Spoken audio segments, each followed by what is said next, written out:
नमस्कार दोस्तों, मैं डॉक्टर नीरेंद्र राय। मैं एक न्यूरोलॉजिस्ट हूँ। भोपाल के न्यूरो सिटी सेंटर में कार्यरत हूँ। इससे पहले मैं एम्स भोपाल में न्यूरोलॉजी का हेड था और मेरी न्यूरोलॉजी की ट्रेनिंग एम्स दिल्ली से हुई है। मैंने एमबीबीएस और एमडी आईएमएस बीएचयू वाराणसी से किया है। दोस्तों, पिछले चैनल में हमने डिस्टोनिया के बारे में चर्चा की थी। एक विशेष प्रकार का डिस्टोनिया होता है जो चेहरे को इन्वॉल्व करता है और आँख की पलक और चेहरे को इन्वॉल्व करता है, जिसको कहते हैं हेमीफेशियल स्पाज्म। होता है जिसको ना वो बड़ा एम्बेरस फील करता है, बड़ा समाज से अपने आप को हटाने लगता है, पब्लिक प्लेस पे नहीं जाता है, क्योंकि वो होता ही ऐसा है। वो उसकी आंखें ऐसे ऐसे ऐसे ऐसे ऐसे करती हैं। अगर मैं चश्मा उतार के दिखाऊं तो, या थोड़ी रहेगी तो नीचे का हिस्सा नहीं होगा, खाली आंखें। तो उसे लगता है कि लोग कहेंगे कि वो आंख मार रहा है। ये थोड़ा समाज में अच्छा लक्षण नहीं माना जाता। तो वो इसलिए सोचता या सोचती है कि लोग क्या कहेंगे कि आंख मार रहे हैं, हमको आंख मार रहे हैं। तो इसलिए वो अपने आप को एकांत में अकेले होने लगते हैं। और जब भी हम समाज से कटेंगे तो उदासी, अवसाद, बहुत सारी चीज़ें साथ में आने लगती हैं। तो ये छोटी बीमारी है हेमीफेशियल स्पाज्म, और इसका असर बहुत ज़्यादा उसके व्यक्तित्व पे, उसके दिनचर्या पे, उसके सामाजिक दायित्व पे पड़ने लगता है। तो इससे कैसे बचें? पहली बात तो ये बड़ी बीमारी है ही नहीं और इसका इलाज संभव है। दवा में सबसे अच्छा जो इलाज है, वो सबसे जो प्रभावी है, वो बोtulinum टॉक्सिन या बोटॉक्स है। लेकिन जहां हमने इंजेक्शन बोला, बोटॉक्स इंजेक्शन के रूप में ही दिया जा सकता है, टैबलेट में नहीं आता। और जहां हमने इंजेक्शन बोला, पहला रिएक्शन होता है, डॉक्टर साहब नहीं, इंजेक्शन नहीं, टैबलेट बताइए। उसमें एक लिमिटेशन ये भी है कि थोड़ी सी ये महंगी अगर होती है, मान लीजिए, लेकिन इसका असर 3 महीने 4 महीने रहता है। अगर कुछ लोगों में, मेरे कुछ मरीजों में 6 महीने भी रहा है, 8 महीने भी रहा है असर। तो अगर असर, लेकिन सामान्यतः जो किताबों में कहा जाता है, जो पढ़ा जाता है 3 महीने इसका असर हम एक्सपेक्ट करते हैं। तो 3 महीने की अगर दवाई हर दिन की जोड़ें और एक बार बोटॉक्स को जोड़ें, तो बोटॉक्स बहुत ज़्यादा महंगा नहीं पड़ता।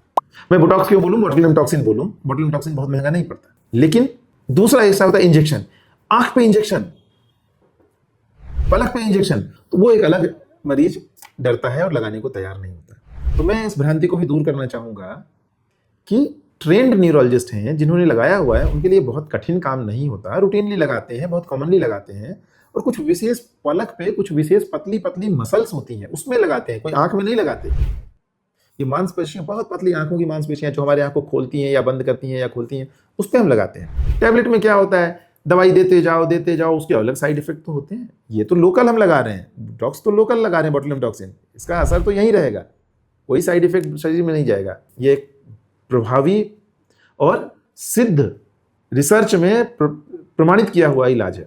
अब बात हुई साइड इफेक्ट की, अगला सवाल साइड इफेक्ट आता है, आना भी चाहिए। तो साइड इफेक्ट में हमने क्या करते हैं कि पहला जब बोटॉक्स लगाते हैं तो वो करीब करीब हम मात्रा का निर्धारण करते हैं। कोई इंसान बहुत शक्तिशाली है उसकी मसल, तो वो मान लीजिए हमने 4 यूनिट लगाई, तो वो जो बहुत शक्तिशाली जिसके मांसपेशियां हैं उस पर 4 यूनिट कम प्रभावी होगा। जो सामान्य आदमी है उस पर नॉर्मल बिल्कुल प्रभावी होगा, बिल्कुल सही असर आएगा। और जो बहुत कमज़ोर जिसकी मांसपेशियां मान लीजिए, तो उस पर वही 4 यूनिट ज़्यादा असर कर जाएगा। तो ज़्यादा असर कर जाएगा तो ये मांसपेशियां मान लीजिए यहाँ पे हमने लगाया तो ये कमज़ोर हो गई थोड़ी सी। जब थोड़ी सी कमज़ोर हुई तो ये पलक कुछ दिनों के लिए, टेम्पररी साइड इफेक्ट होते हैं, कुछ दिनों के लिए हल्का गिरा रह सकता है, आधा गिरा रह सकता है, और फिर जैसे 10-15 दिन 20 दिन बीतेंगे वो वापस खुल जाएगा, नॉर्मल आ जाएगा। क्योंकि बोटॉक्स का परमानेंट असर नहीं होता, इसका असर 2-3 महीने रहता है। तो जो कमजोरी भी अगर हुई, अगर हम साइड इफेक्ट की बात करें, तो ये भी टेम्पररी होती है, समय के साथ बिल्कुल ठीक हो जाती है। तो साइड इफेक्ट से भी डरने की बात नहीं है। और जब अगला डोज लगाते हैं तो हमें पता होता है कि अमुक मरीज में ये डोज, ये मात्रा कम थी, या अमुक मरीज में ये मात्रा ज़्यादा थी। तो हम उसके अनुसार अगले जब इंजेक्शन लगाते हैं, नेक्स्ट जो 3 महीने 4 महीने बाद जब नंबर आता है, तो वो कम या ज़्यादा उसके अनुसार कर लेते हैं। तो ये एक प्रभावी इलाज है। तो हेमीफेशियल स्पाज्म एक बड़ी साधारण सी बीमारी है। न इलाज कराने पे इसके जो दुष्परिणाम होते हैं, कोई लकवा पैरालिसिस नहीं मारेगा दुष्परिणाम में, सामाजिक मानसिक कष्ट बढ़ जाता है, मरीज अपने आप को बाहर निकालना, सब काम करने में कम कर लेता है, इसलिए उस पर ये सब दुष्परिणाम आ जाते हैं। अगर आपको ये हमारी जानकारी अच्छी लगी तो हमारे चैनल को लाइक करिए, सब्सक्राइब करिए और अपने प्रियजनों को जरूर शेयर करें, ताकि हम अगली जानकारी उन तक समय पर पहुंचा सकें। धन्यवाद।